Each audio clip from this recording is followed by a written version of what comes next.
The problems at Manchester United over the last 10 years have gone beyond the manager. It's gone to recruitment, it's gone to neglect by the ownership, it's gone to player power, it's gone to leaking stuff to the media.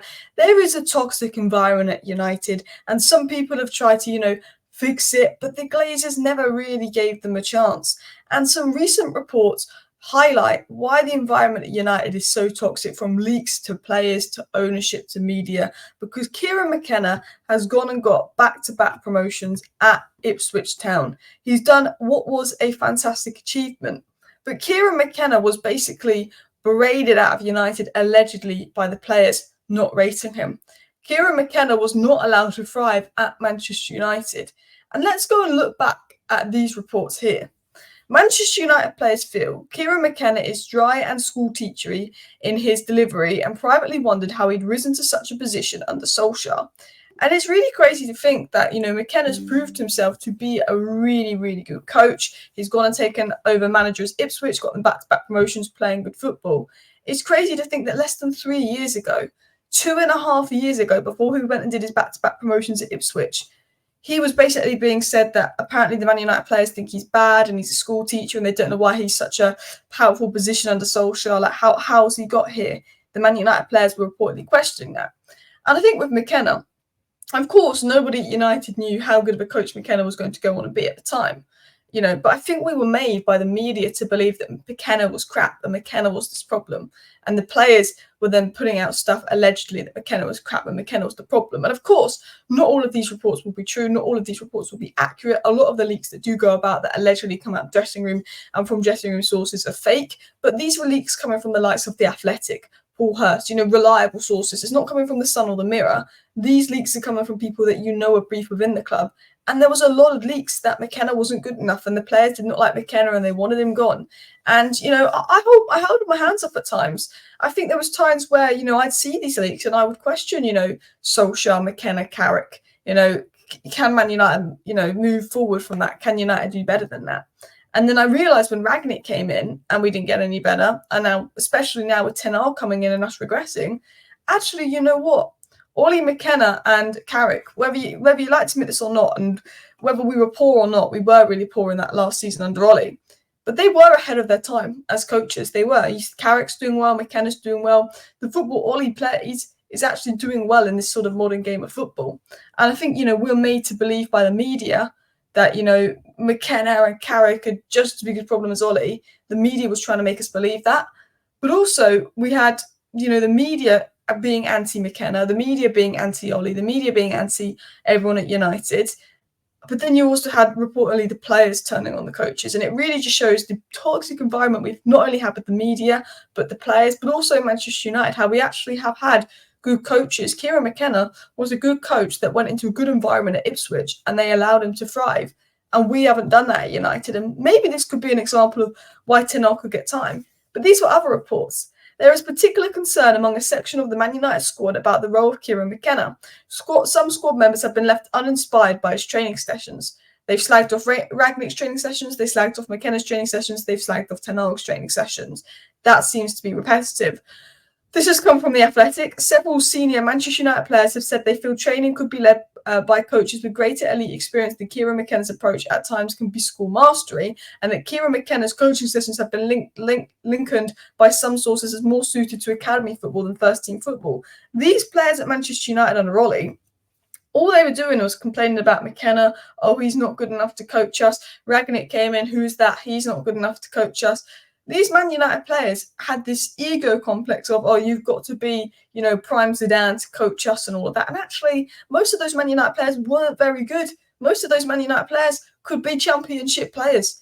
And you know what I mean? And you look at this and you think the amount of reports that used to come out that were saying the players don't rate McKenna, the players want McKenna gone, they don't rate his training session, it's not challenging enough. We get these same reports about Ten Hag. We had the same, under Rangnick. It definitely shows there is this toxic cycle going on within Manchester United, and the problem is the environment. And that's why the video is saying, Man United players leak as an awful environment is the problem. The players that leak this are the problem. The players that don't want to work under a coach and think the coach is the problem and all of that are the problem.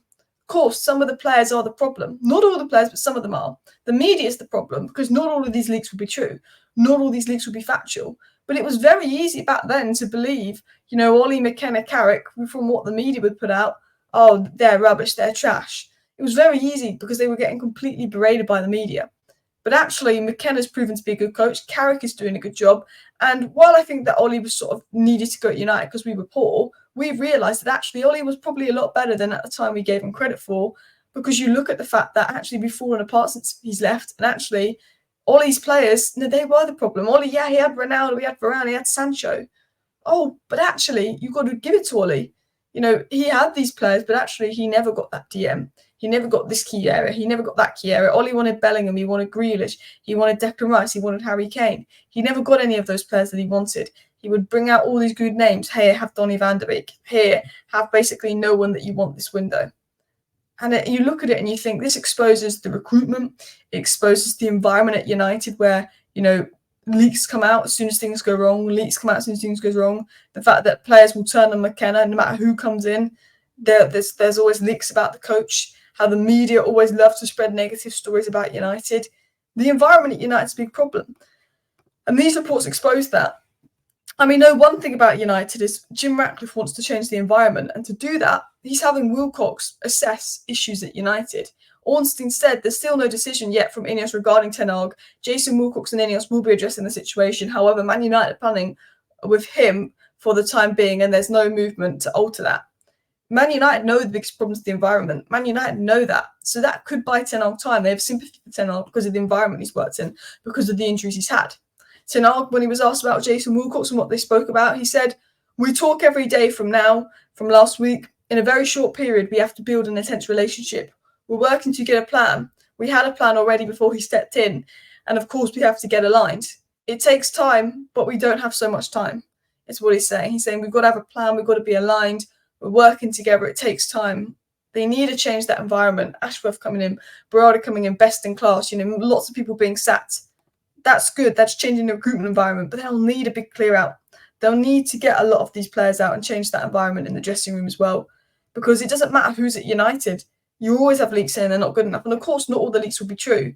But when you get this coming out under Ten Hag and it came out under, Ragnick and Ollie and Van Gaal and Mourinho, it just shows their problem is United, and that's what Ineos needs to change. And we all know, we've known that for ages, to be honest. But this brings me into Sam C's report, and this was based off sort of what Wilcox had been seeing in his initial meetings with Ten Hag.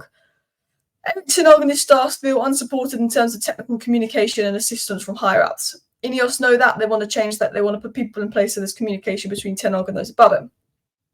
They believe the lack of support has made Ten Hag vulnerable to media and fan criticism this season. They want to give Ten Hag more protection than media. I think that is needed. Look at what McKenna got. Look what Ollie got. Look what Ragnick got. Many behind-the-scenes events have been beyond Ten Hag's control, leading to consequences he's left to manage. Injuries, obviously the whole Sancho situation, all of that as well. He's had a lot going on. There's a positive atmosphere at Carrington with Jason Wilcox engaging extensively with staff and players. He's doing an assessment of Ten Hag, the staff, the players. Wilcox will talk to all the staff, all the players, and he's already picked up a few problems at United with him being here not long. I do apologise that I look like a bit of a ghost today. The lighting is awful. It was also said that Wilcox acknowledges that injuries to key players have contributed significantly to tactical shortcomings in the squad. I'm sure you watched Ten Hag's interview with Gary Neville, where even Ten Hag said in that interview with Gary Neville, he was saying things like, because of the injuries, particularly to the back four, I've not been able to play the way I want to. When I had Varane and Leach fit last season, look how good we played when they were playing together and all of that, and how that's important. And Ineos understand that. Ineos have sympathy because they know the injuries that he's had. It was said that Wilcox is using metrics from Manchester City's academy to assess the training intensity and plans to recruit an experienced fitness coach. There's been a lot of complaints about Manchester United's training intensity. It's been too intense for the players. Players have sort of suggested that Ten Hag could be further causing injury issues with intense training. So Wilcox is assessing that, and he's decided to bring in an experienced fitness coach. And he's also, picked up some names to bring in as a fitness coach to help Ten Hag. Wilcox's job sort of will be now, what can we do to help Ten Hag? What can we do to assist Ten Hag? Because what Jim Ratcliffe said is, When he was asked about Ten Hag, he said, "I'm not going to comment on Ten Hag individually, but one thing I'll comment on is that every single Man United manager post Alex Ferguson has not succeeded, and they are good managers, but they've not succeeded at United. The problem must be United." And Ratcliffe knows the problem's United. It will be changing recruitment, changing the board, changing the environment. They've been sacking people, sending out angry emails. It will be changing players. It will be a cultural reset. It will be bringing in people to support the manager. And for me, that's the most important thing at United. Anyway, thank you for watching. Please do hit that like button. Of course, subscribe down below if you're new. See you next time. Bye.